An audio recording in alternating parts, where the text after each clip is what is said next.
But he seems to be a little upset about maybe that payback issue that was brought forward. I'm not the one that was saying it. It was one that those supporters of those unions had talked about. It was on YouTube, standing side by side with the minister. Where is that? Payback, bought. In my mind, they're kind of the same. They're kind of the same thing, Mr. Speaker. However, this government isn't interested in giving Nova Scotians an answer. As the legislation proves, unless you're one of their special interest friends, Mr. Speaker, you're not even interested in talking to Nova Scotians. Nova Scotians have an entrepreneurial spirit that we can be proud of. All of us here in this House can think of a business in our home communities and constituencies that have demonstrated leadership. Leadership, Mr. Speaker, by employing people and doing everything that they can help to grow our local economies. First contract arbitration puts everything they've built and worked for at risk. A good example of how businesses, of course, do so well in our communities is one of Camo Seafoods and Sea Life. For many years, they produce herring products for Nova Scotia and, of course, for market across the world.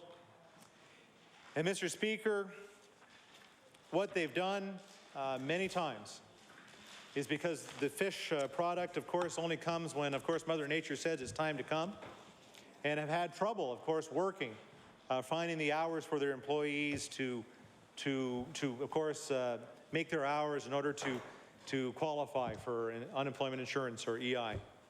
And I know on many occasions they find other things for them to do in order to fit that time. And I know the government, and I thank the Minister of Fisheries for his work on this one, and of course the government for helping last season when other work had to be found for those employees. But businesses actually care for their employees. But what this is saying, what first contract arbitration is that maybe they don't think too much of their employees. Maybe they're trying to do something to their employees. Maybe they're trying to take dollars away from their employees. And that's why we need to put first contract arbitration in. So that's not giving a very nice portrayal of businesses in Nova Scotia. That's the same. Maybe you're not doing it right. Maybe we're going to have to find ways to punish you for not treating them right. Mr. Speaker, the Minister of Agriculture continues to try to influence what I'm talking about. And I'd be more than happy for one of the government side, if it's the Minister of Agriculture, already today, Minister of Service Nova Scotia, whichever hat you want to wear, I really don't mind. I think he's a pretty good guy, and I think he can speak pretty well, and he might be able to explain why first contract arbitration is before us.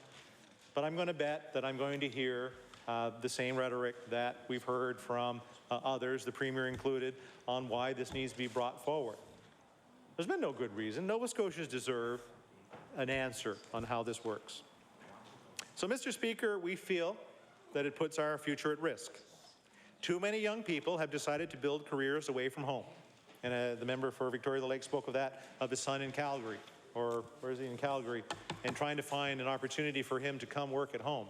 And this surely doesn't do it, especially in light of the Irving shipbuilding contract and working with a number of other companies that will have to provide services and provide building equipment and other items for the shipbuilding contract. There'll be many companies, we hope, that will establish themselves in Nova Scotia to provide product for, of course, that contract. But what this is saying is that let's go set up the union. If you don't like what's going on, let's go and get a new contract. Let's impose something on it and throw a business completely off its pegs, not being able to provide that service or be able to pay the benefits for those employees. So where's the good in that? Listen, Mr. Speaker, many young people have found greener pastures in other provinces. In some cases, Mr. Speaker, in other countries. And with the recent shipbuilding announcement, like I said, we have a chance to bring them home. For the first time in many years, we have a chance to bring them home and to help them build a future and, of course, to start a family here. But Nova Scotians are telling us, just don't take our word for granted. Just don't take our word for what it is. You know, you're going to say, oh, it's just the opposition standing and talking. Mr. Speaker, we're hearing this from Nova Scotians. We're hearing about this every day now. We're hearing it at church. We're hearing it at the coffee shops. I'm getting a couple of phone calls against this issue. But with first contract arbitration, Bill 100, and who knows what else is going to come. When Bill 100 came, this was so important. We need to have this happen. Don't worry about it. You know, this probably won't happen again. Well, you know, gee, a year later, bang, here it is, an issue that has hit the business community between the eyes once again. How can we expect any business to actually set up a shop here? How can we expect the jobs that we all desire for our children and grandchildren to exist? First contract arbitration creates too much uncertainty, and it is too risky. We cannot allow it to damage Nova Scotia's future. And for that reason, and for many others, the Progressive Conservative Caucus will be opposing this bill. And I urge all members of this House who care about job creation and building a stable business environment, regardless of where they sit, to join us. Mr. Speaker, why doesn't the Premier say this? Listen, maybe we don't own it all. Maybe we don't understand it all. And maybe I will offer a free vote in the House of Assembly and see, you know, where the other members are on this issue. I mean, will the member for Pictou East vote for it or voted against it? You know, he's got some pretty darn good businesses in his constituency.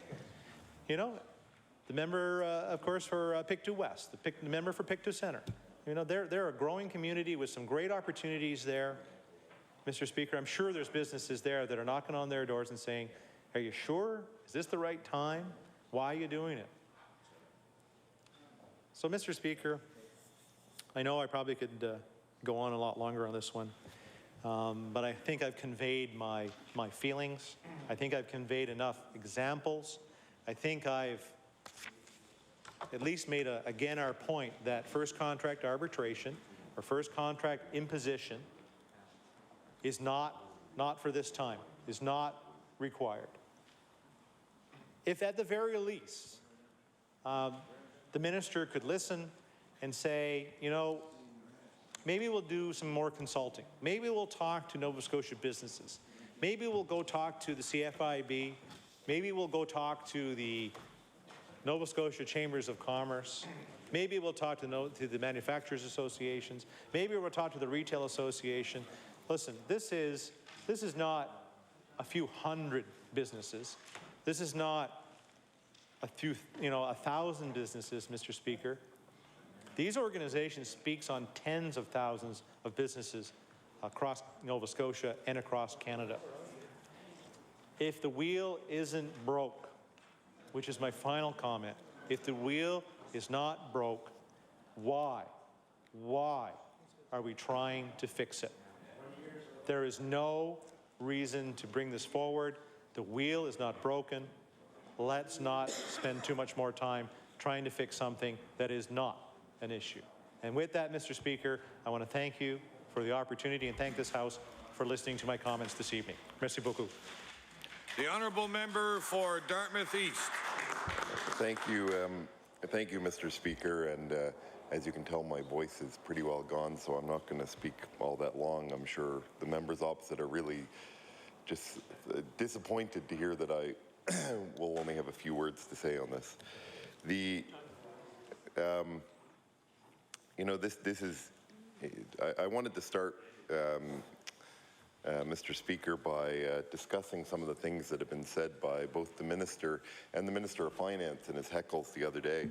The Minister of Finance the other day was talking a lot about how 15% of Nova Scotians are already covered by first contract arbitration, and I've heard 80 and 85%. The number seems to always change of Canadians are covered by first contract arbitration, and that's true and it's not true. It is true that outside of what the number is, it is true that a certain number of Canadians are covered by a certain version of first contract arbitration. But there are no Nova Scotians that are covered by the version of first contract arbitration introduced by this government. And there is only one jurisdiction in the country that actually uses this version of first contract arbitration, and that's Manitoba. And in fact, it's worth noting that British Columbia used to use a version similar to this, but it's since changed it because it didn't work. It's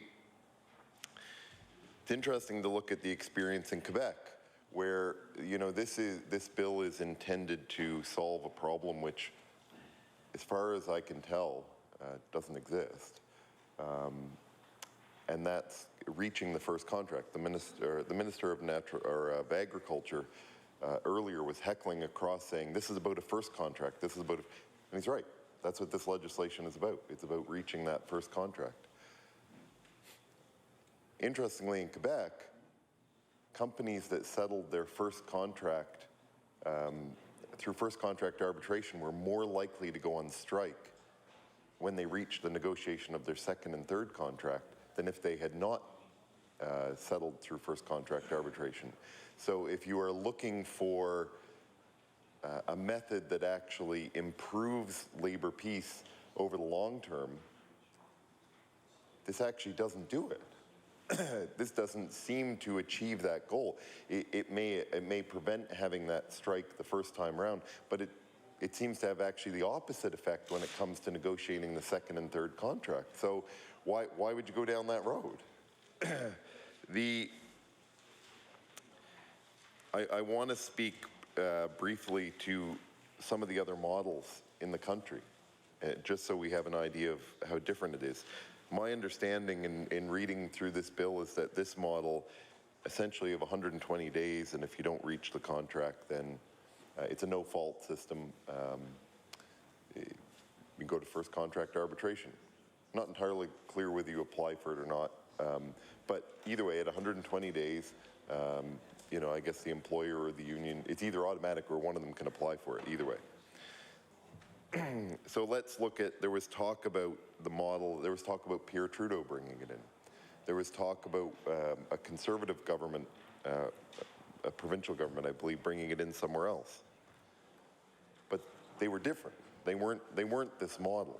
And I think this debate may have been very, very different under a different model. It's hard to say. Certainly the discussion with the business community would probably also be very different.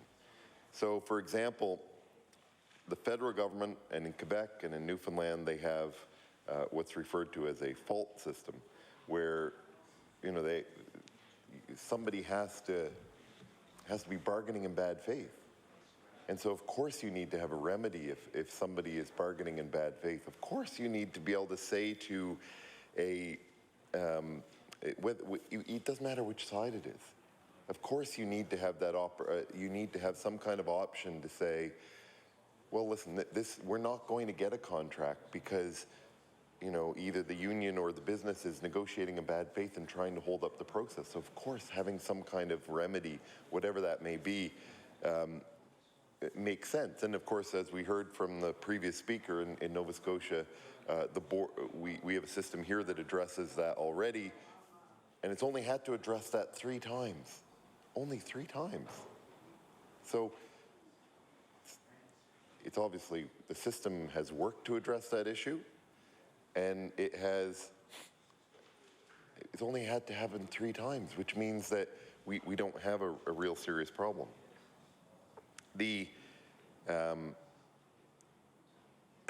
In Ontario and Saskatchewan, it's by application after showing that there's a dysfunctional bargaining is the word they use, which I guess for the purposes here is the same sort of thing.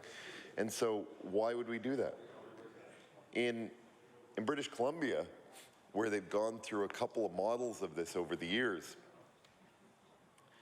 British Columbia has a mediator recommended system, which means that the first contract only comes into place after there is a strike mandate and after there is proof that bargaining has moved along with both parties. And interestingly, in the British Columbia system, the mediator assigned to what is effectively a first contract system can actually recommend that a strike occur. So it's not just recommending a contract. They can recommend a contract, they can recommend a strike, or they can recommend a lockout. And I don't know whether they've actually ever recommended either of those, but it's another system. Now, the leader of the official opposition had talked about the issue of free and collective bargaining. And when we had the debate around Bill 100, the government was insistent that the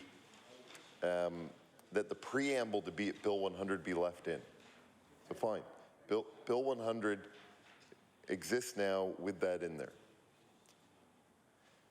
And one of the things it says is that that Nova Scotia stands by the premise of free collective bargaining. So how does this do that? This isn't about free and collective bargaining. This is about stand back, wait 120 days, and then somebody will impose a contract. That's not free and collective bargaining. Free and collective bargaining is the parties working together, and if one of them is bargaining in bad faith, then you have an option later on. You know, maybe it's at the 120-day mark, maybe it's at another mark, but it's not, well, I don't like what they're saying, so I can just wait 120 days and hope that the arbitrator will rule in my favor. That is not free collective bargaining. That is not what the government fought so hard to ensure remained in Bill 100. It's the complete opposite of it. There's little incentive. There's little incentive, Mr. Speaker, for compromise if you know that at 120 days, somebody can just make a decision and go forward. And that has to be troubling when you're trying to do this sort of thing. So,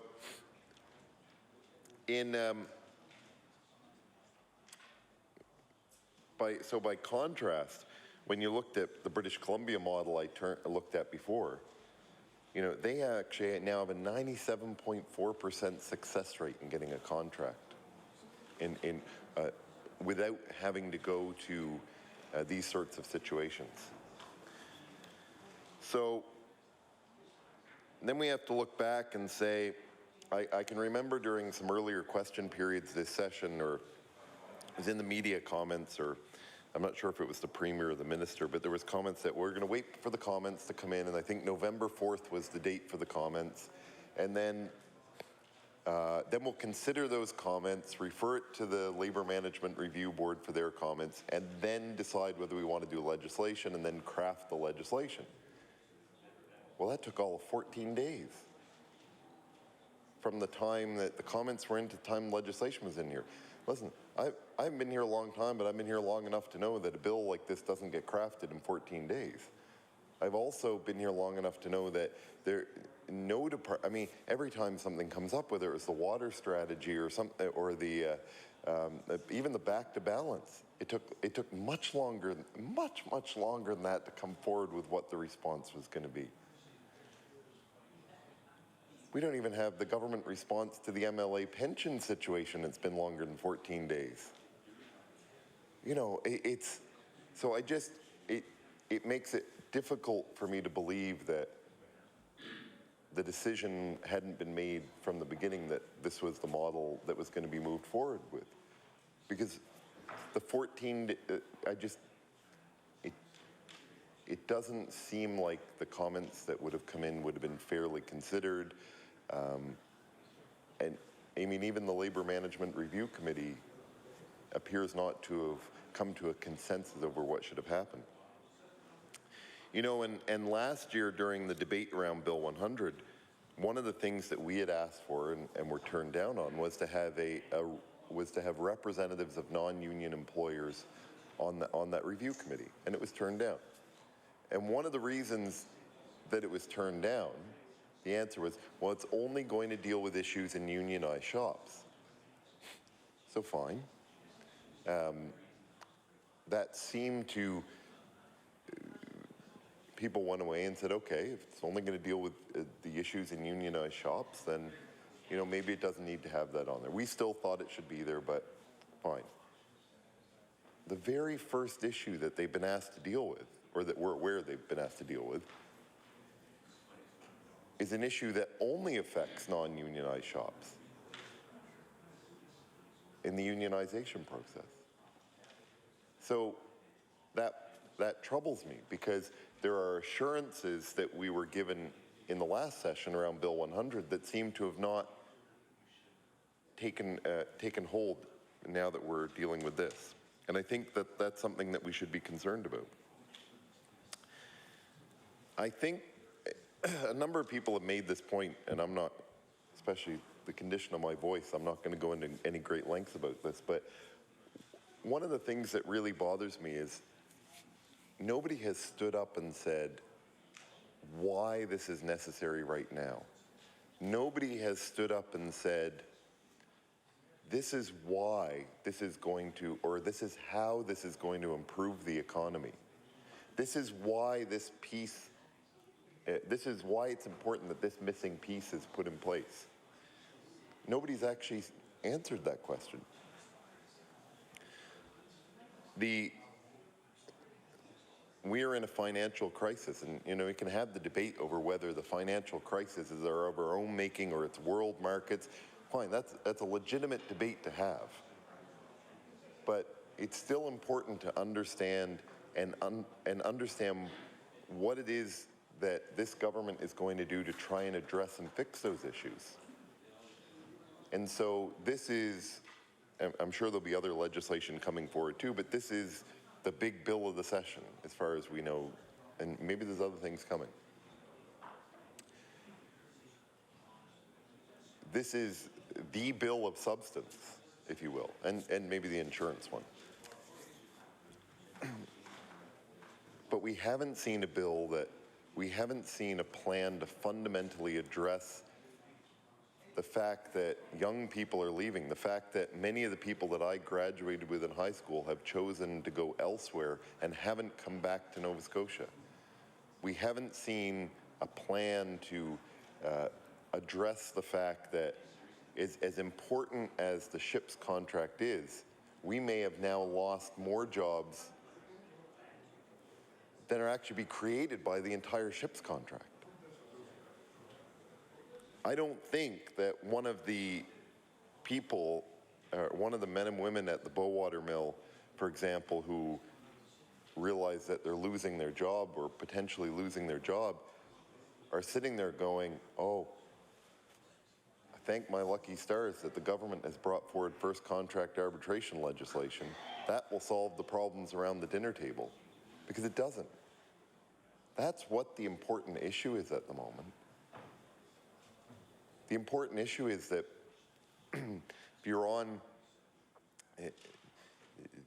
if your situation is such that you have to be on community services support, that power bills are rising faster than the community services payments and rising at a rapid rate. You have to be worried that that is impacting food costs and transportation costs. We have to worry about the fact that, you know, some of our rural communities are depopulating, and as much as we may say, well, you know, there's all these new jobs created in Halifax, well, you know what? There are probably more people being forced to come into Halifax than there are new jobs being created. And that's putting a strain on housing and driving up the price of housing in the city. And so rural depopulation and the rural economy is as much an urban issue because of the impact that it has on the urban area as it is on rural areas. But this doesn't address that.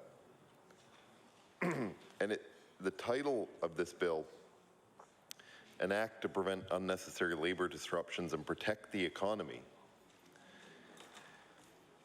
Nobody ever said how this bill protects the economy. Nobody ever said how this improves the economy. And while it might prevent some theoretical unnecessary labor disruption at first contract, The evidence appears to be from other jurisdictions that it may create unnecessary labor disruptions at the second and third and subsequent contracts. And so that question isn't answered. And Mr. Speaker, that's what troubles me most about this, is that there is a real problem in the province, and it's a job problem. It's an affordability issue. It's actually being able to pay for the things that matter in life, to be able to pay to put a roof over your head, to be able to pay for food, to be able to pay for your electricity bill. We're all seeing people in situations where they're having trouble paying for those things in our constituency offices. Every one of us is seeing those cases. Every one of us knows of stories of people choosing to move elsewhere to take work because they can't find something here. Every one of us knows of stories where people may wish to come back to Nova Scotia, but have recognized that coming back, their costs may be higher and their pay may be less. Those are real issues. Nobody has explained yet from the government benches what real problem this exists, or nobody from the government benches has explained yet what real problem this addresses. And that's what troubles me most about this, Madam Speaker, is that there's a disconnect. And that in addressing a problem that does not appear to exist, the answer is to choose a model, for first contract arbitration that is used in only one other jurisdiction. But the only way the government can think to defend introducing it is to say, well, it's in 6 other provinces and 85% of workers, when it isn't even true. Because most of those people are under a whole different type of first contract arbitration than is proposed in this bill. And if you have to use misleading information around the type of first contract arbitration used in other places to defend the bill, then there must be something wrong with the bill. And that's, when I think about this, that's what really bugs me about it, is I wonder, why is this bill so important that the Premier, when he stands up and answers questions in question period, has to say things like, what's in 6 provinces in the federal government, when he knows full well that only one of those provinces has this model and all the rest have a different model? Why is it that this bill can't be defended on its own merits? And the only answer can be is that there must be something fundamentally wrong with what's being proposed. And so, Madam Speaker, I just want to leave the House with just a couple of thoughts on this, and maybe I'll speak on it at another stage of the reading when my voice is actually working. We have problems in the province, and we need to be focused on growing the economy. We need to be focused on getting people meaningful jobs and making sure that people can afford to put food on their table and pay their power bill and pay the housing. We need to make sure that we address the issue of housing shortages in the income bracket that's having the most trouble finding housing and meaningful housing. We need to make sure that they're real issues. Those are some of them. I mean, even the issues, we looked last week at the Auditor General's report about whether it's meat inspections, or it's the fact that the Auditor General says it doesn't feel that he can address offshore safety issues and environmental issues. Those are real issues. Those are real issues that actually deserve time and are pressing issues. And I will wait, and I will hope that I have a lot of respect for the Minister of Labour, and I hope that at the end of this, or the end of this debate, when she closes the debate, when that comes, that we actually get an answer to why is this bill important at this time? How is this bill going to grow the economy? And how is this bill going to make things better? And what is it about this version of first contract arbitration specifically that makes this version of first contract arbitration the one that this government has chosen, when there's only one other jurisdiction that appears to have gone in this way, if they were going to do this at all? Because, Madam Speaker, as far as I can tell, this addresses a problem that doesn't exist. It addresses it with a massive sledgehammer that goes against the principles of free and collective bargaining and tilts the balance away from the goal of being even to a completely different model. And so, Madam Speaker, I look forward to the debate and the various views that will be expressed, but I do hope that as we go forward, this will not be just treated as a majority government that can get whatever it wants through if it just waits its time, and it knows it can, but will actually provide the answers that Nova Scotians are looking for, and will actually listen to the comments that come, even if they don't listen to the ones that come from over here, listen to the ones that come through law amendments and in the public, so that they recognize that there are concerns, there are answers not being given, and that there are legitimate concerns from Nova Scotians about a government that is focused on this instead of focused on jobs and getting Nova Scotians back to work, when that really is the thing that matters more than anything else at all. Thank you very much, Madam Speaker. I recognize the honourable member for Inverness. Thank you, Madam Speaker. And Madam Speaker, sometimes we rise in the legislature and we wonder if our speaking efforts are in vain. If perhaps what we're trying to do here is not going to have any impact on the decisions that are made here in our province. And, you know, I wonder if tonight is not just another one of those nights. I know how this legislature works. When there's a majority government, if that government chooses, whether it's in this legislature or if it's well before it gets to this legislature, that it wants to do something, Nova Scotians don't have much choice but to accept the terms and conditions that they're given. And I'm sensing that this is a piece of legislation that is one of those pieces of legislation that it's going through one way or the other. And I have a sense that the members on the government side of this legislature are so convinced that this is a good piece of legislation that they're probably not listening to one word that I'm saying. And I laugh a bit, Madam Speaker, but you know, I can't help but think that that's likely the case. And I suppose that's part of the way politics works and the way governments work.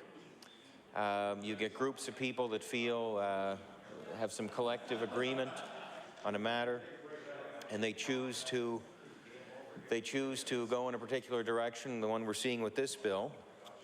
And the decision has been made, and all thought is complete. And let's just get this bill passed, and well, whatever the opposition is saying, maybe it's misguided or there's other reasons that are given. But we know, Madam Speaker, I have no doubt that that's likely what they're saying. They feel that this is a good piece of legislation. But what interests me is the fact that there are so many private sector employers in this province who have been speaking against this legislation because they have fears about it.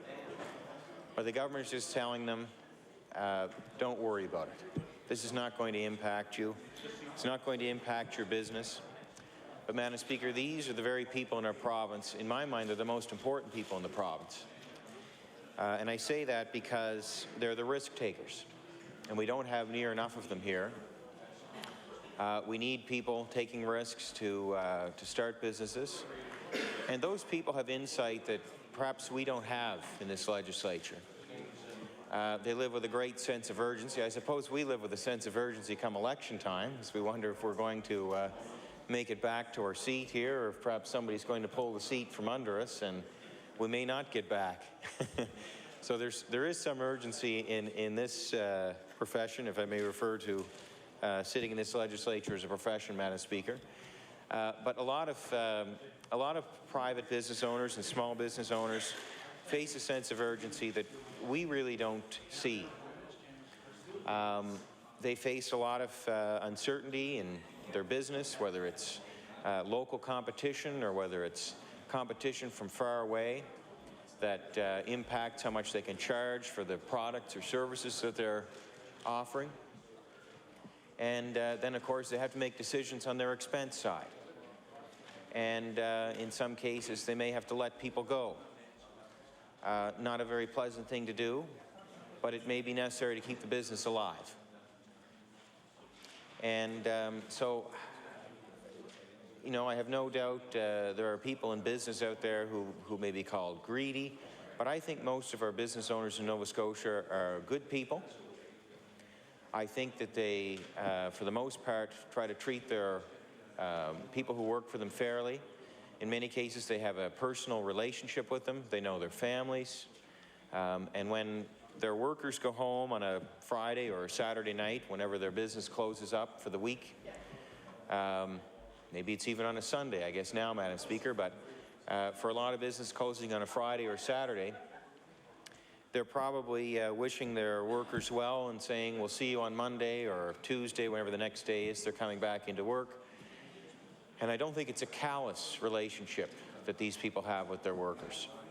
And I know for a lot of these small business owners, they don't have pension plans like we have in this legislature, or like people working, say, in government have pension plans. So these business owners have to keep that. They have to, you can't blame them for looking out for themselves in that respect. So they have to put some money aside for their own pension. And of course, Madam Speaker, because they own the business, there's nobody matching that pension. There's no employer to match their pension. So they have to do it all on their own. So when they're running a business, they're thinking about all these things. And they're making sure that they're making payroll. They're making sure they're putting some money aside for their own retirement. And who could blame them? Because many of these business owners are working much more than the standard 40-hour work week. And one would hate to see them work hard all their life and get to a point where they want to retire and maybe have difficulties transitioning their business or selling off their business. And that's another risk that these people face is, you know, is there a succession plan for their business? Can they sell their business? Because many times, if they cannot sell the business and all the goodwill that's attached to that business, that sale, if they can't make it, was going to form a big portion of their pension plan. So I can't help but feel for these businesses when they feel sensitive to this legislation, because the government is coming in and saying, we're going to make some, set some conditions here in the work environment that is going to make it easy for employees to question you and question what they're being paid and whatnot. And if there's pressure put on that business owner, it may cause them to have to go out of business. There was some examples already mentioned tonight about that. So we can't blame, Madam Speaker, business owners in this province who have spoken up and have written letters. I've received letters, I've seen emails. We can't blame them for being concerned and for being sensitive.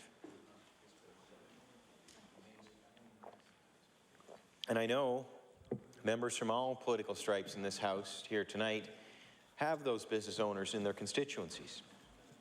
And I hope all of us listen to them. Because, Madam Speaker, those are the people that are really driving the economy of our province. Yes, government expenditure and the number of people that work for government in the province is another component.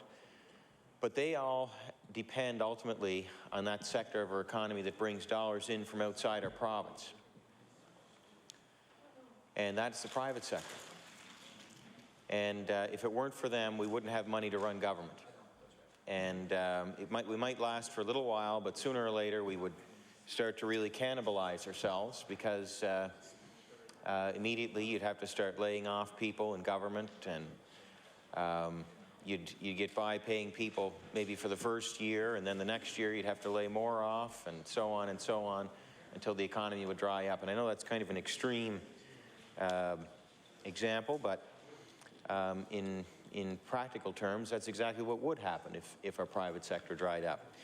So, and we may not ever have to worry about it completely drying up, Madam Speaker, but I'm sensitive to it drying up, and I want to see it grow.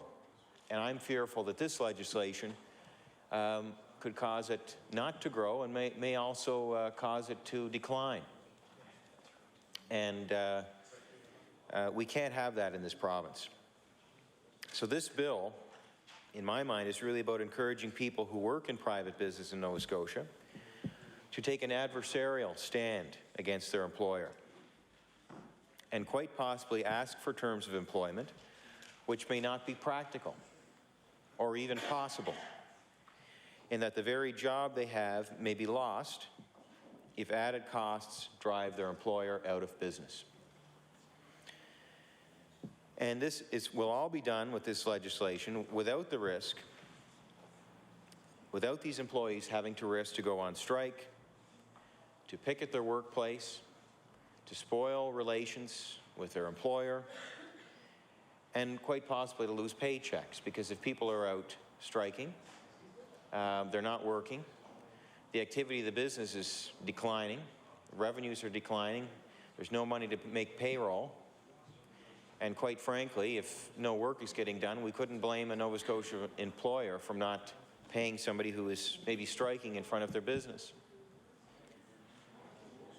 And another point, Madam Speaker, if there are people striking in front of a business, is it not spoiling the goodwill that business owner, and yes, those workers too, have worked hard, who have worked hard to generate that goodwill? And Madam Speaker, goodwill is essentially a relationship that businesses have developed with their customers.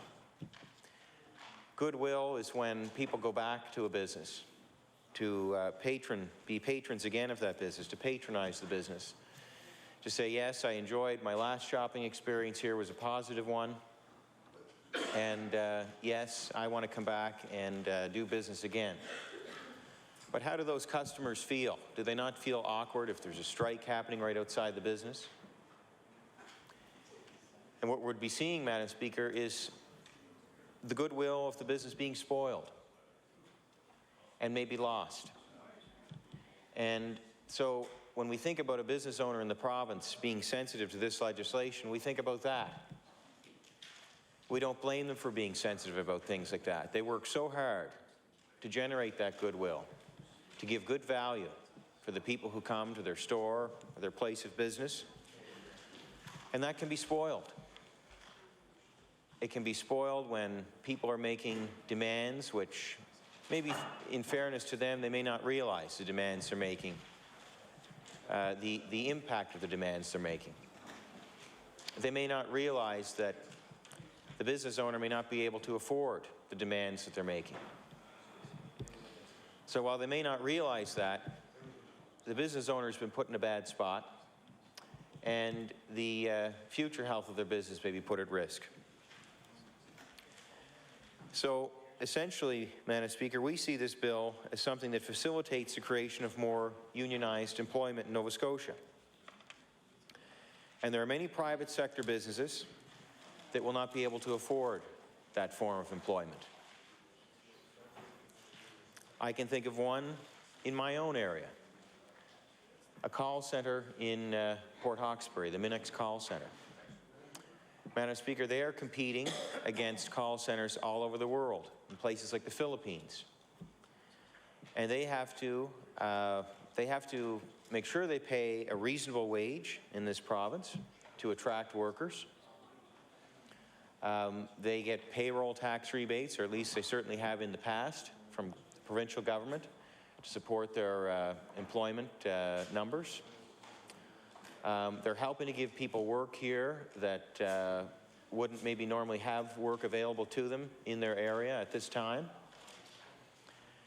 And when those people go to work, their competition, the people who compete against them are people who are working in call centers in the Philippines, in a country where you don't have to earn the same amount of pay each hour to buy the same kind of essentials in life, because the state of the economy there is different. And things, while they're much more affordable in terms of how we live, they may not be there. But ultimately, the point I'm making, Madam Speaker, is that in the Philippines, call centers can pay their workers less and still have people showing up to work. And those people are still happy to come to work for those wages, because in that economy, they can buy the things they need to make a living. So those are the people we're competing against, Madam Speaker, when we look at a call center in this province. And so, you know, if there's a call center faces action from this, that comes from this legislation that enables employees to take action against their employer, we could see lost call centers in the province. And I know an organization that represents those call centers has spoken to us. And I think it's, I'm going to pull the number off the top of my head, and I may stand to be corrected, but I think it's somewhere in the number of 14,000 people in the province work at call centers. And I know some people could care less about call centers, and they could say, well, to heck with those jobs. But you know what, Madam Speaker, I know and I've spoken to people who worked at call centers before, and I know that they like their work. And I respect the work that they do myself personally. They're bringing value. Obviously, they're bringing value, or there wouldn't be a need for those people.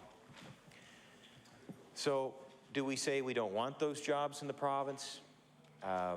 I've heard some people say that, Madam Speaker, and that bothers me, because I think that there's dignity in work, and people working at call centers are using a lot of important skills that are also transferable to other careers. And how great it is when there are companies like that that choose to do business in our province, that give people a chance to work. In some cases, people who might have been out of the workforce for a while, give them a chance to get back on their feet, get working again, build up the confidence and the skills. Maybe they stay there, maybe they choose to move on elsewhere. But the fact is, Madam Speaker, those are jobs, and we need more jobs in the province. But I believe those are jobs that will be put at risk with this legislation. And I believe that because I've been told so by people who run the call centers in this province, and because I've taken a keen interest in them, and I've looked at the call center in Port Hawkesbury, and I've seen the numbers on it. And I see who and I talk to the people in the industry, and I see who they're competing against, and the numbers don't lie, Madam Speaker. If we look at the restaurant industry, restaurants in this province, obviously it's a very competitive industry. Even the government admits that. And governments of all stripes admit that, Madam Speaker, and one surefire way they admit it is by the fact that they don't extend loans to restaurants, because restaurants come and go. And I don't know what the average number of years. I know there's some restaurants have been around forever, and other restaurants you see them here, and in 9 months or a year's time they're gone, because it's a very competitive industry. Maybe they reinvent themselves somewhere else. But the restaurant industry, if employees got together and said, well, we want to make more money, well, that's fine. You might start to see Nova Scotians choosing to eat out less in the province. Because all of a sudden, if wages go up 20 or 30 or 40%, and the price of a meal goes up 20 or 30, 40%, well, most Nova Scotians are going to make decisions. And they're going to choose to eat out less. And some of them may be doing that already, Madam Speaker, with the increase in the HST. People make decisions. We're no different in this legislature, and Nova Scotians are no different. If you look at the retail sector, very competitive industry as well. Clothing sales could be impacted if, really the sale of anything, but I think of the retail sector. I think of the manufacturing sector. Our manufacturing sector is declining because, much like with call centers, we're competing against other areas in the world who have populations and have economies that will accept less. And so what manufacturing sectors we have left here in the province that are run by the private sector, do we, with this legislation, want to expose them to the potential for their business plans, their business models to be uprooted overnight by demands for things like higher wages, which, you know, we would never begrudge anybody for wanting a higher paycheck. But the reality is a lot of the Nova Scotia business owners that may be owners of small manufacturing businesses will not be able to pay higher wages. I have no doubt that many of them would probably want to. If their business is doing well, they may be able to. But at a time, especially like we're facing right now, where consumer expenditure throughout the world is dropping off, people are actually starting to save more because they're very fearful. They're fearful of what's going to happen next. We've seen a stock market crash. We've heard talks of a double dip. We hear the talks of European countries. Madam Speaker, they refer to them as the pigs. Portugal, Italy, Greece, and Spain, and Ireland. I missed one of the I's. You know, there's a lot of fear around the world right now, Madam Speaker. And at this point in time, why are we bringing forward, I shouldn't say we, but why is the government bringing forward this legislation? There's great fear right now because a lot of those countries, the pigs, if I may, Madam Speaker, those countries, once they took on the euro, were able to, a lot of those countries were able to borrow with euros, which carried a lot of credibility because they were backed by a central European bank. And so it gave them better ratings. And we talk about bond ratings in this province and the importance of keeping good bond ratings. So if we do have to borrow money to fund government, that we can do so at a better rate.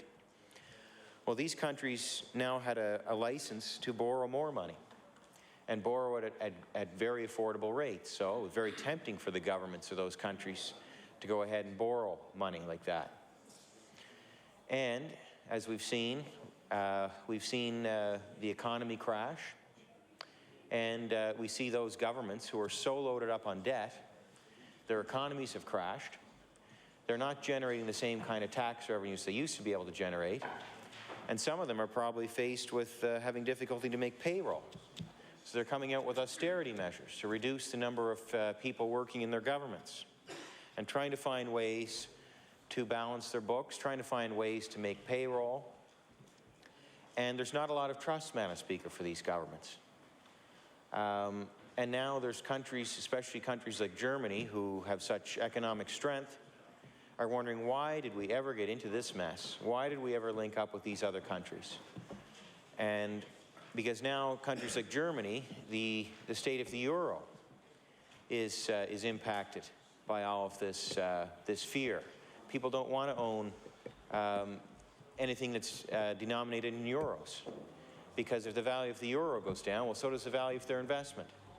So all of this fear spread around the world is causing consumers to want to save money. They don't want to spend as much money. So for Nova Scotia manufacturers, this is having an impact on what they're doing. So when the government claims to so innocently introduce a piece of legislation like this, that we have no doubt has strong backing from the union leaders in this province. And we don't blame them for wanting their members to earn more money. We don't blame them for things that have gone on in the past. I've read the company store. We don't blame them for having maybe a dim view of some employers, and I'm sure, Madam Speaker, that that's been well warranted in the past. And maybe it still is today with some employers. But by and large, I don't think our Nova Scotian employers are like that. And, but you know, at a time where we're at in our economy right now, we're seeing businesses close in this province. To me, seeing the government come forward, supposedly in an innocent way, to introduce this legislation and suggest, no, we should not be worried about it, and to suggest no to those Nova Scotian entrepreneurs who are working hard, taking the risks to make payroll, say, don't worry about this, this is not going to hurt you. To me, that doesn't make sense, Madam Speaker. And to suggest, well, you know, if things should change and, you know, labor conditions in the province start to deteriorate, well, gee, we'll have this legislation to help us work through it. Well, we're certainly not there yet, Madam Speaker. I haven't heard anybody complaining about the labor situation in the province. It seems to be quite good right now, but to hear that, well, this is exactly when we should make changes, is when things are good. To me, Madam Speaker, after saying all I've said thus far, to me, to say that almost suggests, well, we'd kind of like to make the labor situation worse in the province. We'd like to stir things up a little bit. Rebalance the power, maybe a little more in the hands of, not in the hands of the small business owners, but in the hands of the workers. But to do that, Madam Speaker, this is taking on a lot of responsibility. And if the government's going to decide to do that, and it's going to, despite the concerns of small business owners in the province, push ahead with it, despite anything that we have to say on this side of the House, if they're just going to go ahead and push ahead with it, then I think that's going to cause problems in our economy. And it's going to lead other entrepreneurs to say, well, wait a minute, maybe I don't want to expand my business at this time. I've taken enough risks. Maybe now is not the time to start expanding the business. And certainly, if this legislation comes into force and first contract arbitration comes into force, and we have an arbitrator telling a private business in this province that you're going to increase your wages by 25% next week, you might see business owners say, well, you know what? I've been working too hard for too long. I think I'm going to sell this business. And it's not going to be worth what it used to be worth, Madam Speaker, because the new business owner is going to look at the cash flow and they're going to see that it's not the same kind of cash flow it was before the 25% wage increase. And then they may have a hard time selling the business. The business might languish for a few weeks or a few months, and then maybe nobody wants to buy it. And you could start to see a loss of jobs in the province through something that's claimed to be an innocent piece of legislation brought into this legislature. So,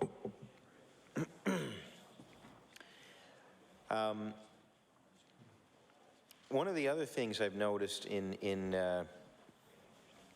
you look at the unions that do exist, and I believe that this legislation is trying to help more unionization. When you look at the unions that do exist, most of them involve government expenditure.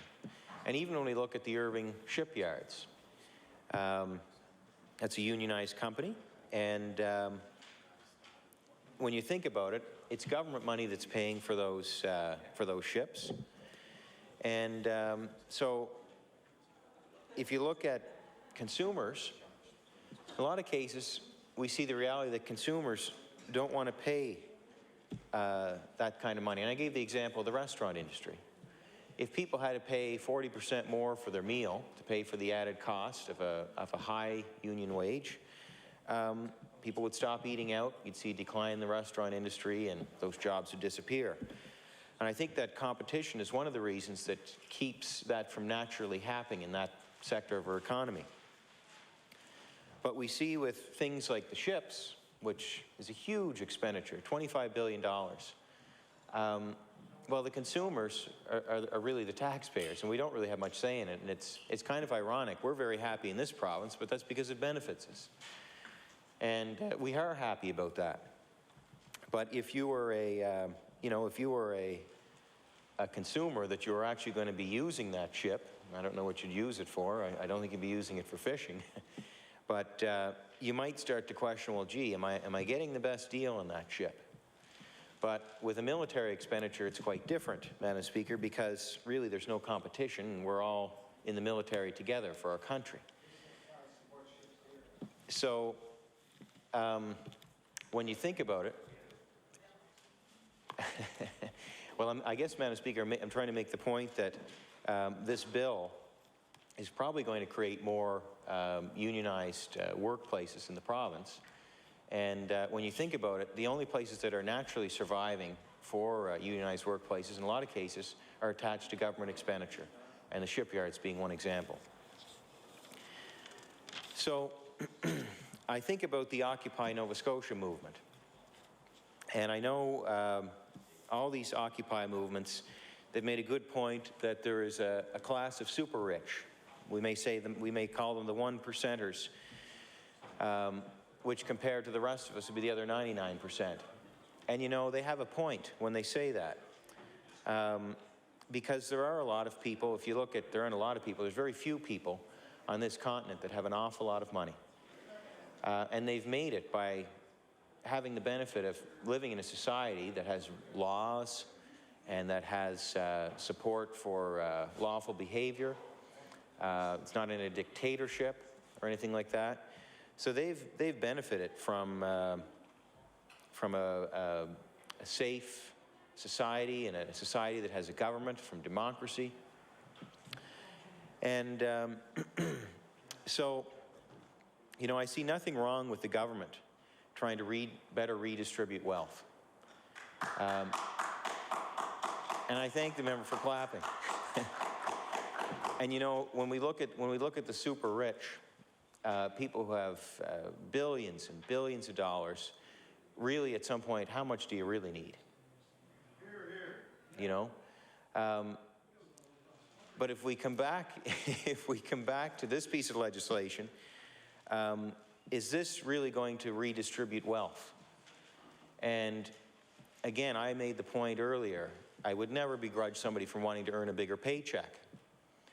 But if that's what the goal of this bill is to redistribute wealth from Nova Scotia business owners to put more dollars in the pockets of their workers, while it may be a laudable goal, is it really creating a better redistribution of wealth if ultimately it's meaning the closure of some of those businesses and lost jobs?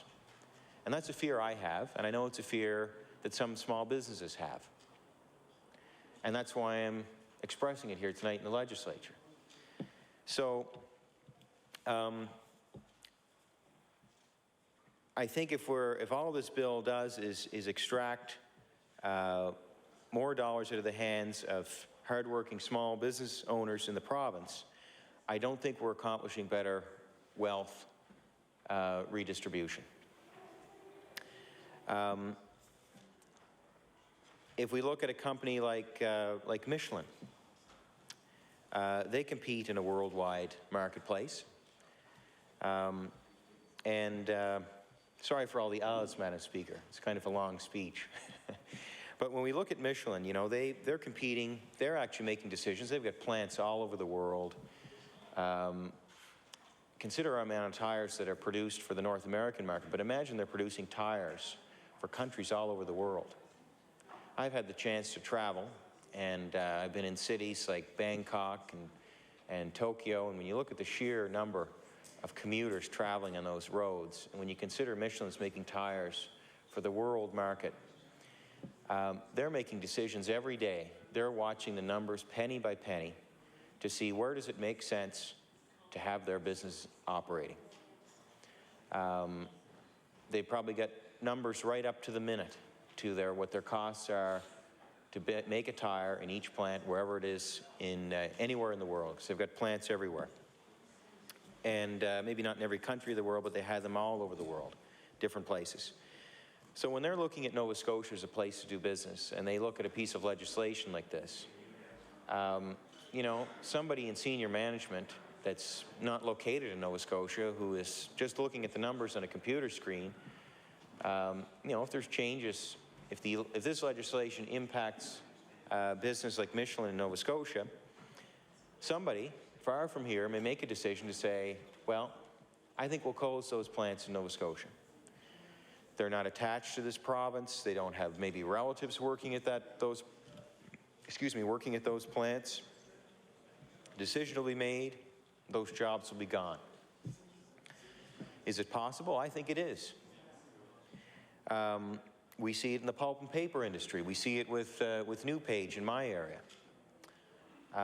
Those companies are competing in a global marketplace, and quite frankly, the people that are in charge of those companies, quite frankly, I don't think they care. And that's why we in this legislature have to care. And we have to do what we can to make our province a place where they want to do business. Because unless we care about that, we can't expect them to care and to say, oh, well, yeah, let's stay in Nova Scotia. Those people are nice there. They have nice lobster suppers there, or, you know, they might like music. They might like some kind of music from here. Madam Speaker, we can't rely on that. We all know that we have to care about the economy that we're building in this province. So,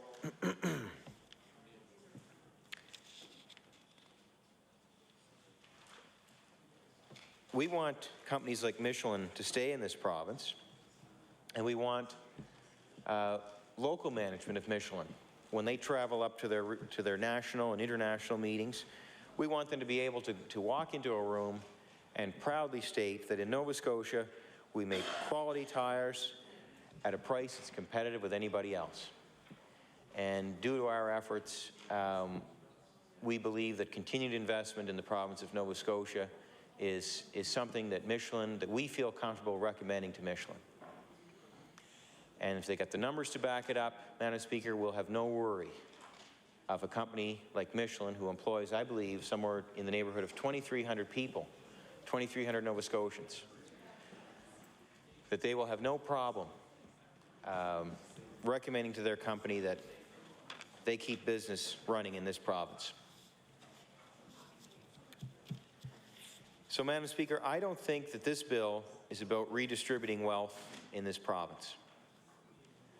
And I've even seen one of the members opposite say it's not about redistributing wealth in this province. I think that the intent of it is. I think that they're trying to, I'm sure if you speak with some of the union leaders, that they would say, you know, if there's some workers who want a better paycheck, we in the union movement want to support them for a better paycheck. And what is that, Madam Speaker, but a better, in some people's eyes, a better redistribution of wealth? And I could never, as I've said already, I could never argue with somebody wanting to earn a bigger paycheck. Life is expensive. But I think what this bill will mean, and what it will lead to when it is passed, because I have a very strong feeling that the government is going to march ahead and pass it. I think this bill is going to lead to closure of more businesses in Nova Scotia. It's going to lead to Nova Scotians losing jobs, and it's going to lead to the export of wealth from our province.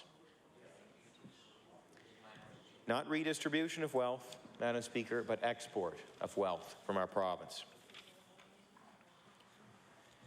So,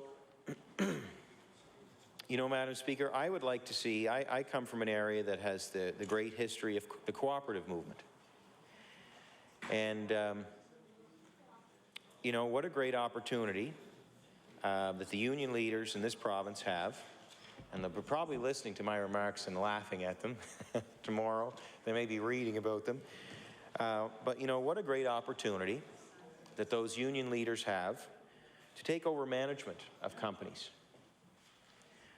But oftentimes we see when the opportunity arises, when, say, a company may be going out of business, when a union leadership could rally the workers together to say, yes, we're going to take over this, because they certainly have the expertise to run operations. They could certainly partner with people based on a business plan to help bankroll the business. They could certainly hire consultants if they needed help with a particular aspect of the business. But so I would encourage union leadership in this province to show leadership in industries like that when there are opportunities to say, we're going to take over this business. And you know what? If we have to lower wages, but if we own this company and the employees now own this company, much like a co-op would be owned, we now have the ability, if we turn a profit, to pay those employees dividends that would make up for the loss in wages. And Madam Speaker, those dividends would be more tax efficient than the salary, than the added wages that they'd be earning back under the old arrangement with the company that had gone into business. So, you know, I think what a wonderful opportunity, you know. Sometimes in chaos, there's the old, I think it's a Japanese adage or a Japanese symbol that crisis also means opportunity. What did I say? I meant to say Chinese. I think I may have said something else. I said Japanese. I meant to say Chinese. But so there is opportunity. And I would like to see union leadership to come forth and to seize opportunities like this. You know, it might make their requests more reasonable and justified when they have a chance to take over a company and, you know, to actually grab the reins of the company and deal with the things that small business owners deal with, like having to make payroll, and deal with things like, you know, having to stay past the mandated number of hours of work that day. All these experiences would lead to a better understanding, because we often hear about the need for employers to have a better understanding of what it's like to go to work each day as an employee of the company. But I believe, Madam Speaker, that we're all best served when both sides take advantage of opportunities to better understand. Because ultimately, I think we would all agree in this House, we want everybody to earn a bigger paycheck. But the best way to do that is by building a good economy where businesses can have success, they can make more sales, and through better revenue and lower taxes, they can pay their workers more money.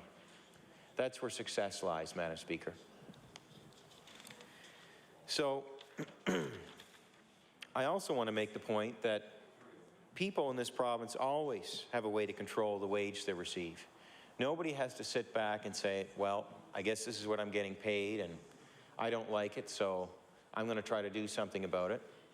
I'm going to try to ask for more. Madam Speaker, people have a way to control the wage they receive. They have another way, and that, excuse me, and that's to become an entrepreneur. And we don't have near enough of them in this province. People have an opportunity to start a business, and if they took that opportunity, they would see challenges and they would see the realities of making sure that their business was making enough money, that they had enough sales, whether they had to go out there themselves to make those sales, to make sure there was enough money coming in to make their own paycheck count for the week, to make their workers' paychecks count, and put money aside for things like HST rebates. We often hear of businesses getting into trouble and having difficulty to pay their HST rebates or their income tax quarterly payments. These are all realities for business owners. And if people feel very strongly out there about creating their own wages in this province, go out there and start a business. Understand, get a better understanding of what it takes. And then perhaps you would have people more reasonable about their asks. And then perhaps, Madam Speaker, we wouldn't be talking about legislation like we're talking about here tonight.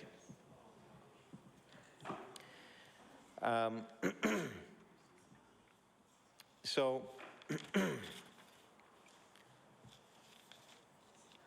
I guess the question that comes to my mind, Madam Speaker, is what kind of an economy are we trying to build in this province? Especially at a time when the world economy is living in such uncertain times. And, you know, I think about where we're going as a province. And I think about, you know, are we supporting the private sector in the province? Or are we just, you know, to me, in my mind, Madam Speaker, with this government, they're not supporting the private sector. They always like to rhyme off a few little tidbits. And one of them is about the decrease in the small business tax rate.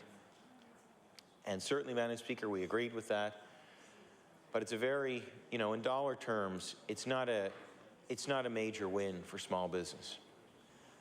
We are certainly supportive of it and supportive of more. And I know in the 2009 budget that was defeated in this legislature, the last budget put forward by a progressive Conservative government, there were plans to implement a tax. There was a schedule laid out to implement it to reduce the small business tax. So they like to throw out little tidbits like that. But then when we see legislation like this come forward, this legislation comes at a cost to businesses. Now, we've yet to see it, and we've been told that it's harmless, that, you know, this is not going to impact small business in the province. But the small businesses in the province have read the legislation, they've consulted with their lawyers, and they're writing letters to us and telling us otherwise. So, you know, Madam Speaker, what kind of an economy are we building in this province if we are raising the alarm bells of the small business community? This is a time when we should be working with them, shoulder to shoulder, to the wheel, working with small business to help them with whatever they need to have help with, to help make them more competitive, to make life a little easier for them so that they can shoulder this economic downturn, this economic uncertainty that we're living with right now, so that we see them come out of it at the end of the tunnel. There's light there, and that they come out of it still intact, still employing Nova Scotians. And you know, I also think about how do our choices with respect to labor laws here in our province affect our ability to compete globally. Because when the government does things to empower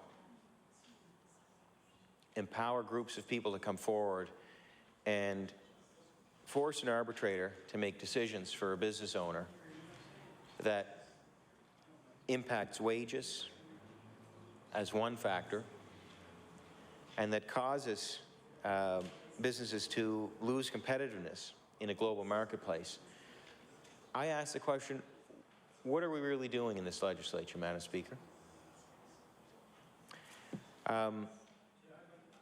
We certainly have costs here in Canada and in this province in Nova Scotia that other countries don't have, and they're costs for good things, things like health care. We have a population that's dispersed over a much greater geographic area. There's higher costs for transportation here than there is in more densely populated areas of the world. Those costs add up the cost of doing business here. And we must be cognizant of that, because other costs have to stay reasonable. And employers, small business employers in this province, are probably the best ones to ask. And they're probably the best ones to determine what those other costs are. Other costs associated with their business that this legislation will ultimately impact. So for the government to step in and say, here in Nova Scotia, we're going to put this nice, peaceful legislation in that's going to bring in an arbitrator to arbitrarily come into your business and tell you what you should be doing, and to enforce changes in your cost structure, so that you, competing in a global marketplace where you're competing in a country that has higher costs because of our good quality, high standard of living, they're going to impact your business. Madam Speaker, I don't think that's fair to small business owners.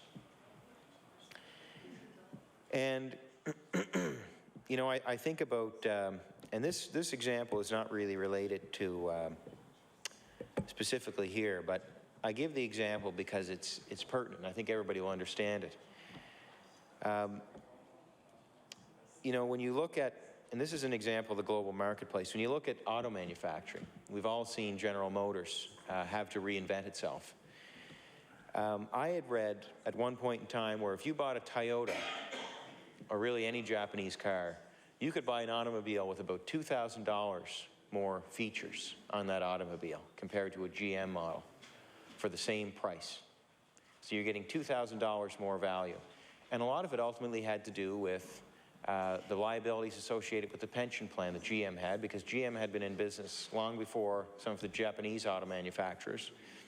But the reason I'm making this point is that GM is competing in a global marketplace. And they were a company whose costs got out of control. They were losing competitively because they were manufacturing cars with $2,000 less in features. And we saw a North American population start to buy more Japanese cars. I remember watching a movie one time, Madam Speaker. I was up here in Halifax and I was a young boy. And there was a movie, I think it was called Gung Ho, and it was about a baseball game between American auto manufacturers and a Japanese auto manufacturer baseball team. And it's kind of a ridiculous story, but for some reason I always remember that movie. And there was a great hate by the Americans for the Japanese cars, because ultimately this was a point in time in the early 80s when people choosing to buy Japanese cars was hurting American jobs, and really Canadian jobs, because we certainly had lots of GM, the big three North American automakers manufacturing in Canada. But I raise this story because those Japanese cars were becoming better because they were more competitive. And the same case is true, Madam Speaker, with this legislation and in this province. If we want our Nova Scotia businesses to be competitive and we want them to be able to compete in a global marketplace, this legislation should not be being introduced, especially if our Nova Scotian businesses are against it. The government should take this legislation, fold it, and put it away somewhere hide. Because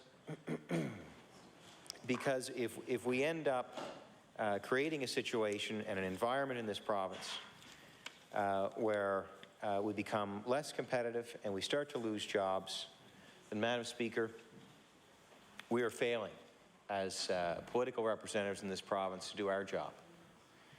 Government can't always create jobs. We've seen government, the federal government, create jobs by investing in shipbuilding. But very often governments cannot create jobs. But what government can do is create the environment for other people to create jobs. And, Madam Speaker, you know, one of the things in this legislation, you know, it begs the question, one of the things the government has failed to define the term impasse. And some people out there have been questioning if this term has been left open intentionally, that it may be a way for the Labour Board, which this government has appointed, and there's been no secret, they've appointed people who are very pro-union. Are they leaving an opportunity there, leaving the definition of the word impasse open intentionally, so that this Labour Board that they've appointed can interfere in private negotiations for little or no reason, for perhaps some trivial reason? So if there's a trivial reason between a trivial dispute between an employer and their employees here in the province, that the board can then go in and say, well, you know, we have to do something about this impasse, Madam Speaker. We just have to do something about this impasse, even if it's a trivial matter. That gives that board the ability to go in and, you know, to make a decision that's going to impact the health of that business. And, Madam Speaker, seeing who is on the board, it doesn't leave us with a lot of confidence that they're going to have much insight or much sympathy for the small business owner in this province. So,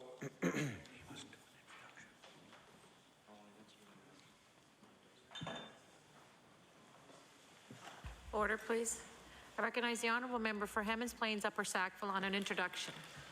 Thank you very much, Madam Speaker, and I'd really thank the honourable member from Inverness for giving me the time to do this introduction. Tonight, Madam Speaker, we have the Hammonds Plains A's Mosquito AA team here with us. They won the Blue Nose League championships as well as the provincial championships. And what I would do is ask, when I name the team member off, for you to stand and continue to stand until the host will give you a warm round of applause.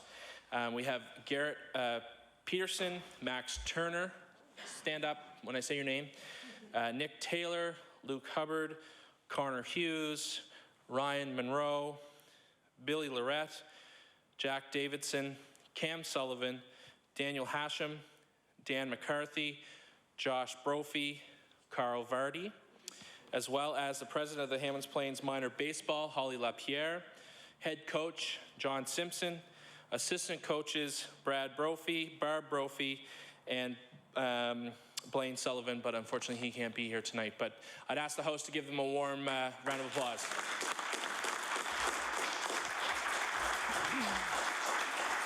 Thank you. I welcome all our visitors. Welcome all our visitors to the gallery today. I hope you enjoyed today's proceedings.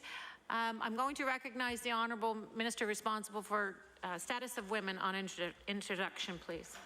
Thank you, Madam Speaker. I'm very pleased to recognize in the East Gallery as well Anne-Marie Foote. If you would stand, Anne-Marie. As you know, Madam Speaker, she's a resident of the constituency of Cole Harbour Eastern Passage, but she's here this evening as a member of the Women's Action Coalition of Nova Scotia as part of their Women Are Watching campaign, and I ask everyone to give her a warm welcome. Thank you. And again, I welcome all visitors to today's proceedings. I recognize the Honourable Member for Inverness. So, Madam Speaker, I'm going to close up here because I know I'm running out of time. We remember when Bill 100 was brought into this legislature, which was the precursor to this legislation. And I recall looking through this thick document. I can't remember the number of pages, but I seem to recall it was about 1/4 to 1/3 of an inch thick. And I thought, my God, am I going to go through all of this? Am I going to read through all of this? Because we know when we're looking at legislation, it's all written, of course, in legal language, and some members of the legislature would have an easier time than others sifting through that. But you know, we started looking through it, and there's a lot of information there. And all of a sudden, somebody discovered there were a few clauses in the legislation that seemed a bit risky. We weren't quite sure what they were. And upon further investigation and interpretation through legal advice, we discovered that not only we, here as members of the Progressive Conservative Caucus, but small business owners in the province were very concerned about the impact of those clauses, their legal impact. So, but then we were told, because, Madam Speaker, it almost would appear like they were just slipped in there innocently enough so that nobody would see it and would pass the bill. Nobody would know any better. And so now, you can expect, Madam Speaker, if we don't feel too trustworthy, we don't feel very, very trusting of the government when they're introducing this bill, because at the time when we raised our concerns, they said, don't worry, you have nothing to worry about. And I even heard in this legislature, during question period, I believe I even heard the Premier say it, that we will not be interfering in private sector matters.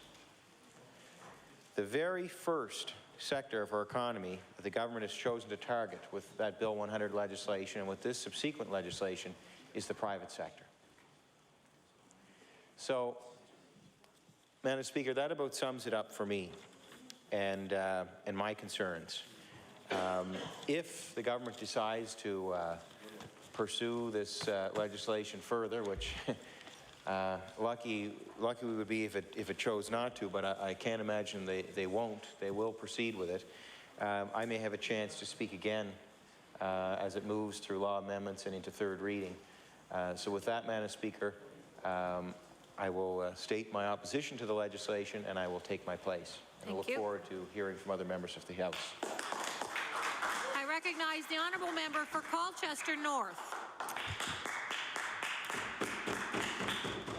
Thank you, Madam Speaker. and I'm pleased to rise in my place today and to speak on behalf of the constituents I represent. I do take that responsibility very seriously, and so I will not be repeating what previous speakers have said necessarily, but I will be sharing the concerns that have been brought to my attention as the MLA for Colchester North. I do want to address these concerns to the members in the House, and in particular to the Minister. I certainly recognize that the Minister is one who cares about all Nova Scotians, and I believe she is a minister who will listen to the concerns that are raised. And so with those initial comments, I want to share with the members the concerns that have been brought to me from the Chamber of Commerce in Truro District. There are 33 chambers around the province, Madam Speaker, and they have spoken out about Bill 102. And I would expect, Madam Speaker, that that every member in this legislature has a Chamber of Commerce in their riding. And I would expect that if one chamber is speaking out, that others may be as well.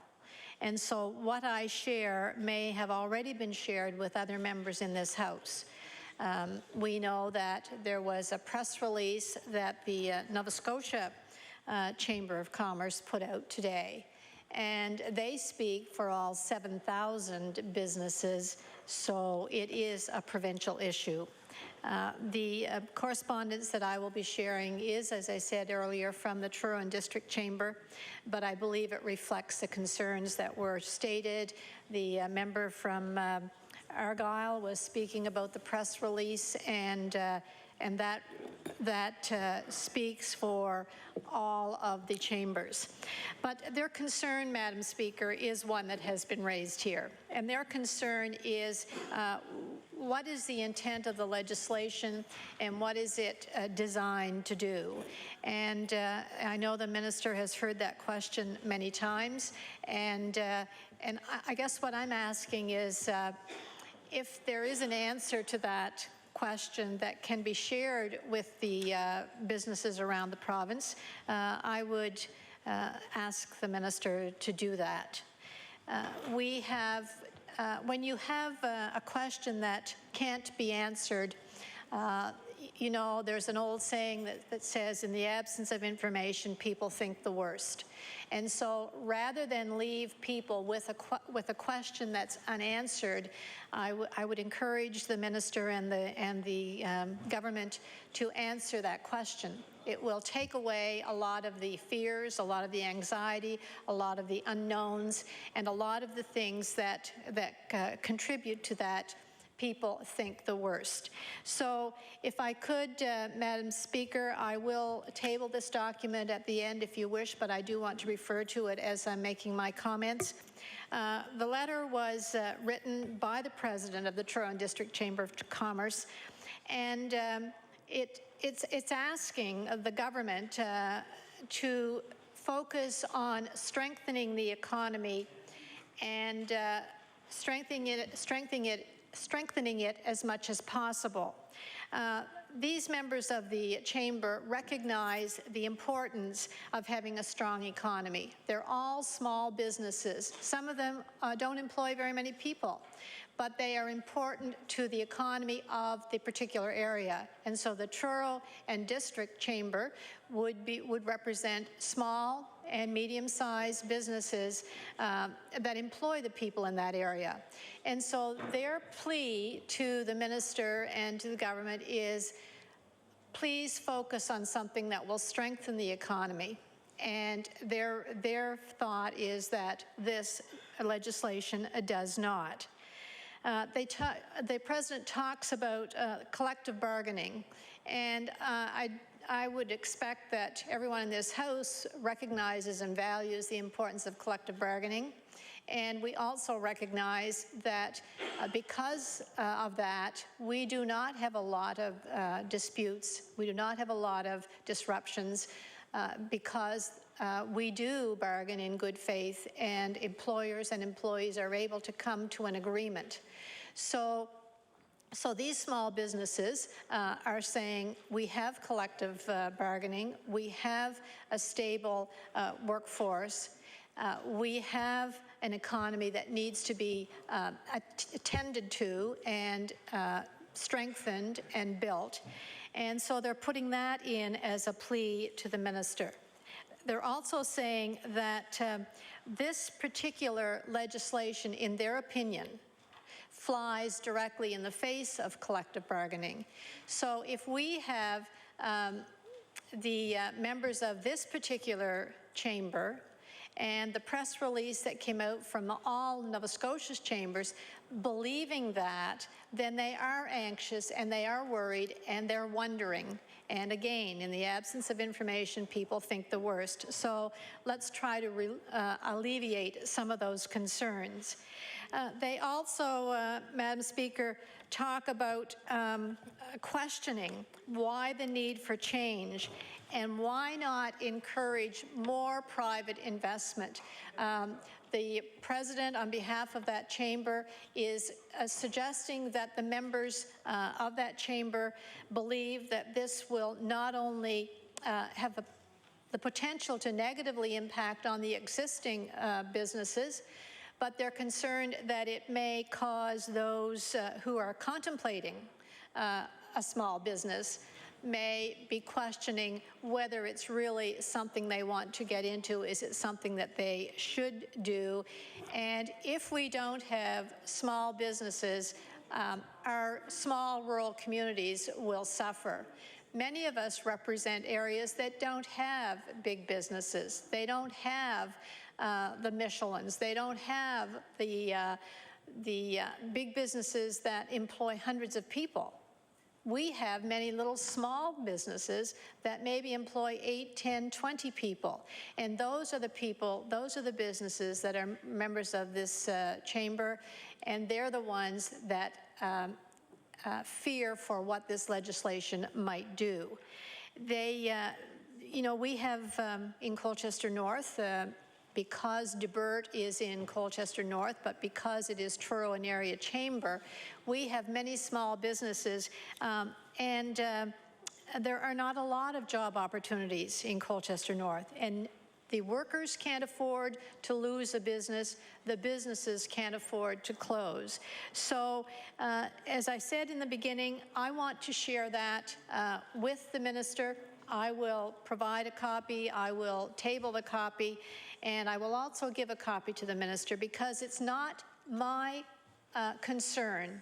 It's a concern that's been brought to me by my constituents. And I believe that my responsibility as a member in this House is to bring that to the floor during debate to make sure that the government and the minister in particular have a copy of that, read it, and determine for themselves whether there are ways that the questions that have been asked can be answered. These are the people who have said to me, we will be there when this goes to law amendments. And I think the minister needs to know that, and I think the minister needs to be prepared for the questions that they will ask, because the questions they will ask are the questions that are written in this particular correspondence. Madam Speaker, we have heard people say, what problem does it fix? And we don't have an answer. We've heard people ask the question, how will it benefit or how will it hurt small business? And we don't have an answer. The rationale for the legislation is a question that is on everyone's mind. And we are expecting that when the minister gives her closing remarks, that she will address that question, because we are asking it, I'm asking it on behalf of my constituents, and I would like to be able to say to my constituents, the minister has answered the question. So with those few words, Madam Speaker, I want to table that document, and I will provide a copy of that for the minister. Thank you very much.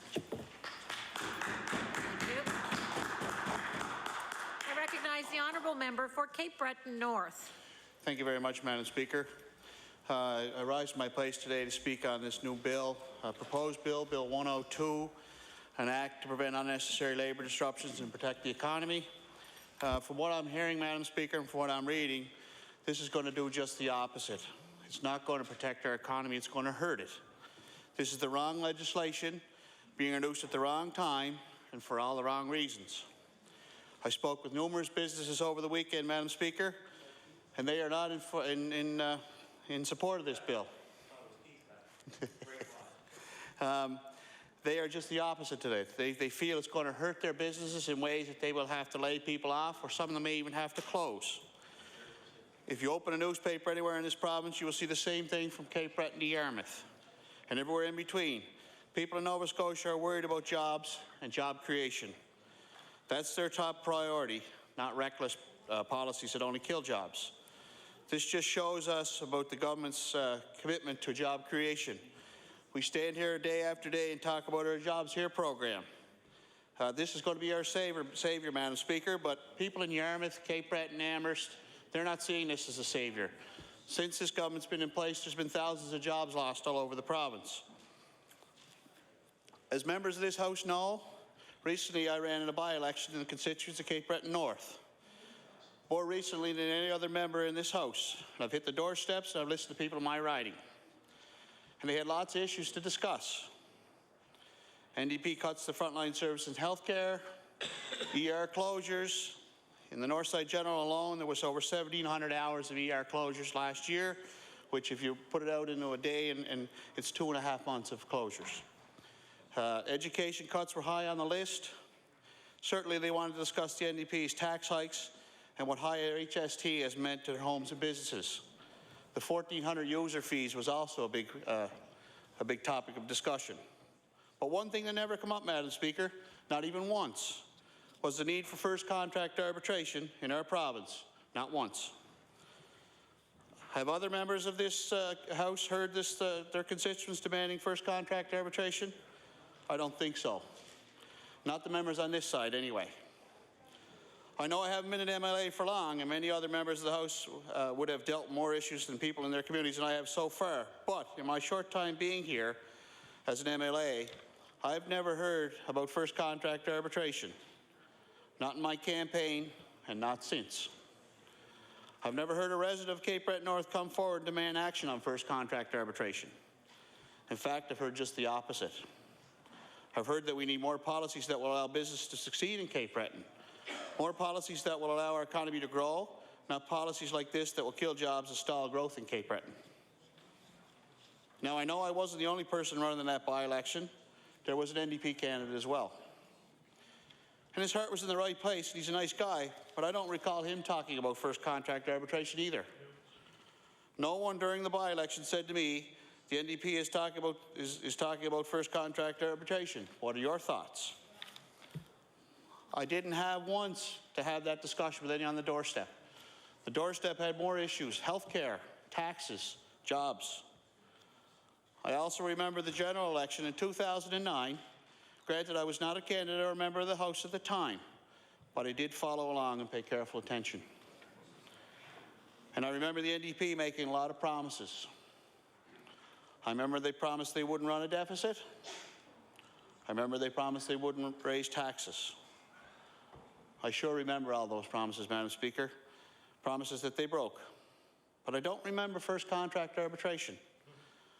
I don't remember the Premier then, opposition leader, promised he'd tackle first contract arbitration. And why? Why didn't he make that promise then? Because no one wanted it. There was no demand for it, just like there's no demand for it now. And the reason there's no demand for it is simple. It's bad public policy. It was bad in 2009, and it's bad in 2011. And it will be bad for years to come. If first contract arbitration is so badly needed, if it's such a necessity, then I have to ask, why didn't the Premier come to Cape Breton North during my by-election and talk about it? Good question. Why didn't the Minister of Labour come? Why didn't the Minister of Finance come? If it was so important, you would think they would be lining up to come to Cape Breton and make the case for it. Because at that time, nobody wanted it, especially the businesses I spoke to. They say it's going to hurt their small businesses. If this is such an important issue for the NDP, you would think they would have raised it during the campaign. But where was the first contract in arbitration in their form? Why is it only brought up now while the House is sitting? This government has proven time and time again that they have an anti-business agenda, especially when it comes to labour laws in our province. The Trade Union Act is supposed to protect our employees, and their ability to organize. My question is, why weren't they transparent about it?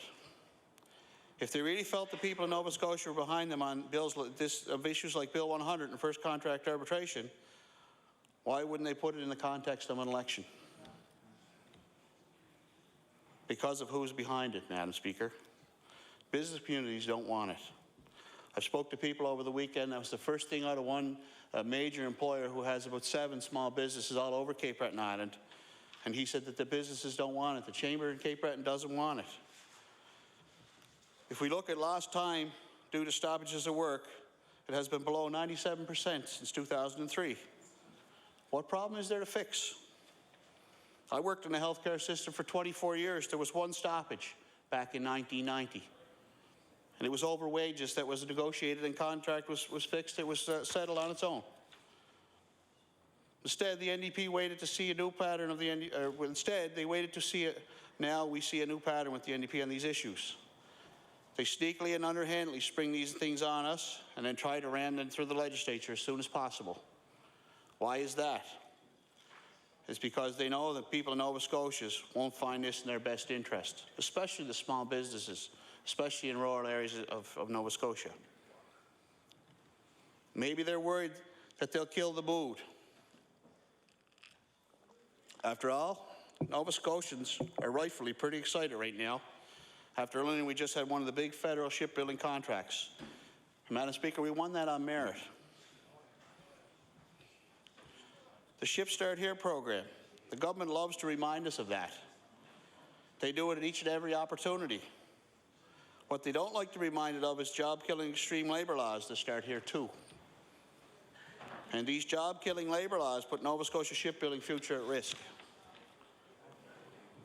Quite frankly, they run the risk of blowing it in regards to the shipbuilding contract. This contract has energized Nova Scotians all over. There will be positive spin-offs from this project that will affect all of us, but now that's all in doubt.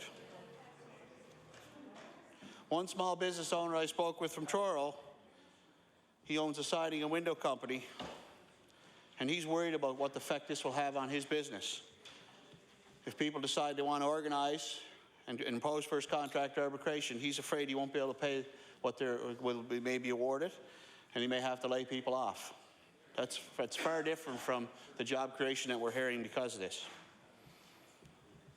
The NDP to date hasn't given business a reason to invest in Nova Scotia.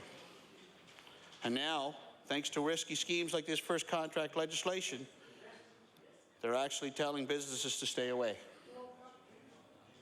Because that's what this legislation will do, Madam Speaker. If it passes, we might as well all put up a giant billboard at the border that says, "Closed for business." We shouldn't be worrying about this type of legislation. We should be worrying about tourism, education, health care. We don't want to be shutting business down. We want to start creating jobs. This is a backwards way of doing things, Madam Speaker. It's crucial that we make investing and growing a business in Nova Scotia as easy as possible, because that's how we're truly going to leverage the opportunity this shipbuilding contract has presented with us. Instead, the NDP can't find enough ways to slow down growth in our province. When will they be satisfied? Do we have to wait till there's not a single private sector business left in the province before they'll quit their assault on job creators? One business owner told me, Madam Speaker, he treats his employees very well. And because of that, they treat him with respect and dignity as well. There's no need for them to have to worry about strike, and there's no need to worry about their salaries and benefits. He cares for his employees. He's wondering if the government does too. He owns a store in Port Hawkesbury, and even with NewPage being shut down for the last number of months, he hasn't had to lay off one single worker because he's put enough into his business to keep them working. Let's stop to think about what kind of message we're sending to the rest of the world with this legislation. We should be out there competing on the global marketplace and reminding job creators everywhere that with this shipbuilding contract, big things are about to happen in Nova Scotia. But this is not the message the Premier or this government has been sending. In fact, it's been just the opposite. At this time, first contract arbitration sends the wrong message. It tells potential investors Nova Scotia isn't ready to compete, not ready to take their business and support them in job creation. So maybe they'll set up shop somewhere else, like in another region. Maybe they'll go to New Brunswick. We've already seen residents in Nova Scotia go to New Brunswick to buy their gas. They go to New Brunswick to buy some of their other goods because it's cheaper. If they go to New Brunswick, that's where their government may appreciate their job creation.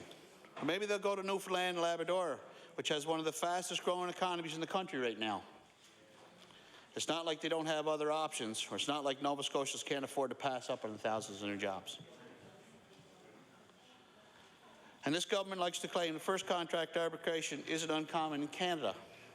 But let's look at it for a minute. Look at some of the other areas that haven't enacted first contract legislation.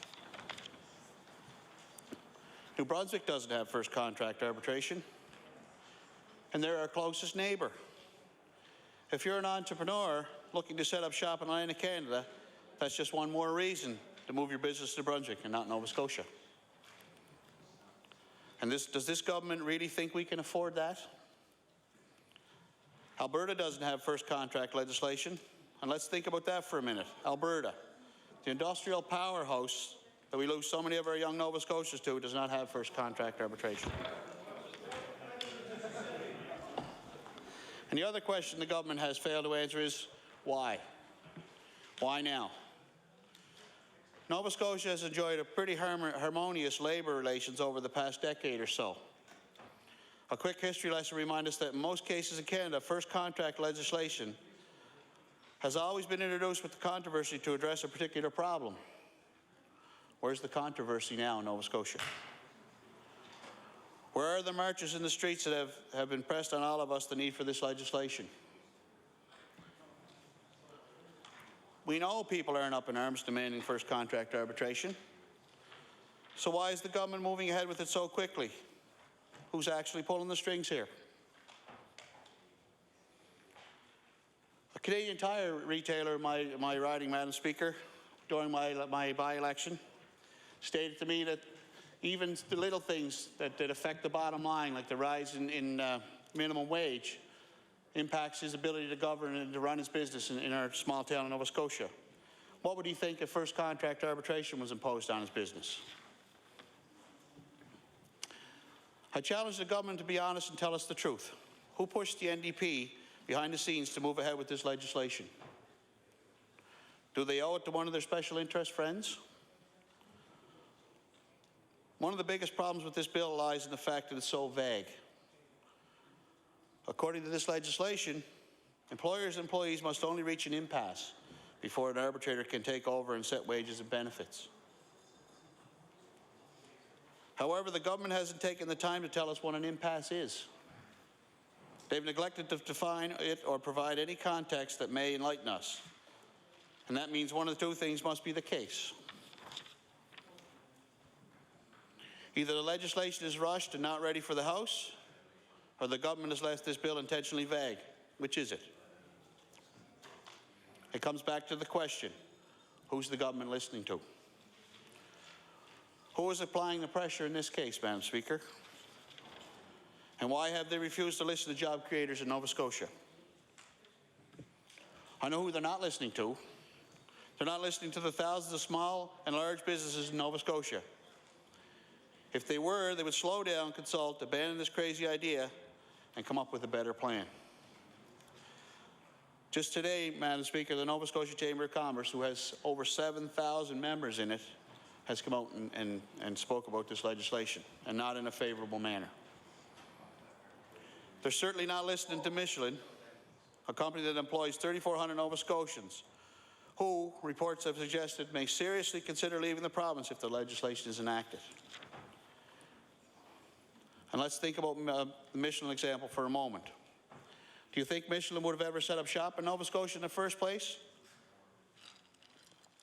if we had first contract arbitration in place at that time? And I think the answer is a definite no. That would have been thousands of jobs passed on because of extreme labor laws. Is it really the kind of future we want for Nova Scotia and our children? Michelin has already said that they probably will not reinvest in Nova Scotia if this is passed. All of us in the House have a responsibility to think about the next generation and how we can make things better for them, about how we can leave behind a robust economy that provides them with opportunities to be the best we can be here at home. But this legislation makes it more difficult.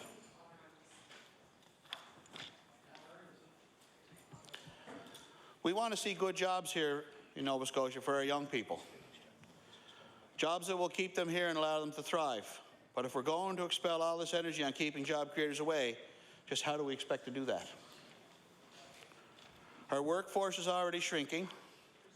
The NDP have to answer for thousands upon thousands of jobs lost since they took office. It's pretty clear that the state of the economy and creating jobs should be the top priority for this government. So I'd like to ask them a question. How does first contract arbitration spur job growth? The businesses I spoke to on the weekend say between cost of electricity, cost of transportation, the rise in utility prices over the last year or two, and if this first contract arbitration comes into play, it's going to hurt their business. How does telling a business if they come up to Nova Scotia and set up shop, a third-party arbitrator will step in and determine some of the most important aspects of their operation, spur job growth? Most businesses want to know before they set up shop how much this shop will cost. Increased wages, power, and all the rest does not do anything to add to this economy growth. How will this increase the confidence of a business community? A few weeks ago, the Canadian Federation of Independent Business came out with their business barometer, and the results were not good for Nova Scotia. According to the CFIB, a trusted representative of job creators in this province, 19% of small business owners plan to decrease their full-time workforce in the next 2 to 3 months, up from 13% in September 2010 and 11% in 2009. Numbers like that make it pretty obvious we're on the wrong track. Businesses just aren't confident in Nova Scotia right now.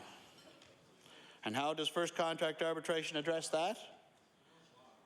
If anything, it further decreases their confidence. After all, not only are these businesses dealing with higher taxes, out of control power rates, but they now have to worry about the potential for a third party to step in and determine all aspects of the relationship with their employees. And let's keep in mind, the third party or the arbitrator who could be working on their particular case may have no knowledge at all about their business or their industry. I don't think the idea of someone who knows nothing about your operations setting the wages and benefits of your business inspires much confidence. Part of the problem with this legislation is the control it takes away from employers and job creators. The legislation could result in employers being unable to make the kind of decisions necessary to keep them afloat. In all actuality, the important things that determine what kind of businesses they can run could be decided by somebody else. Is that the kind of things we will draw new businesses here? I know lots of businesses in my constituency that are struggling as it is. They're dealing with higher HST, out-of-control power rates, and a government that isn't receptive to their needs. Those challenges are daunting enough. I'm not sure how much more they can take. My very real fire is that first contract arbitration will ultimately end up being the final nail in the coffin for thousands of businesses in this province. The NDP have placed our economy in such dire straits that we can't afford to lose a single job. We have thousands of families that are struggling to make ends meet as it is. Imagine the impact closed businesses could have on rural Nova Scotia. Think about the thousands of small family-run businesses in our province. All of them make significant contributions to our economy, collectively employing thousands. But it's more than the contributions they make to the economy, it's also about the contributions they make to the community. Sporting teams, scouting movements, volunteer organizations, Big Brothers, Kinsmen, all these people are the backbone of these organizations. And if they have no job here and have to leave, who will carry the torch for these associations? We all know of businesses give back to their local communities, particularly small rural communities. We all know of businesses that sponsor local teams, help employ students and youth, and raise money for local initiatives.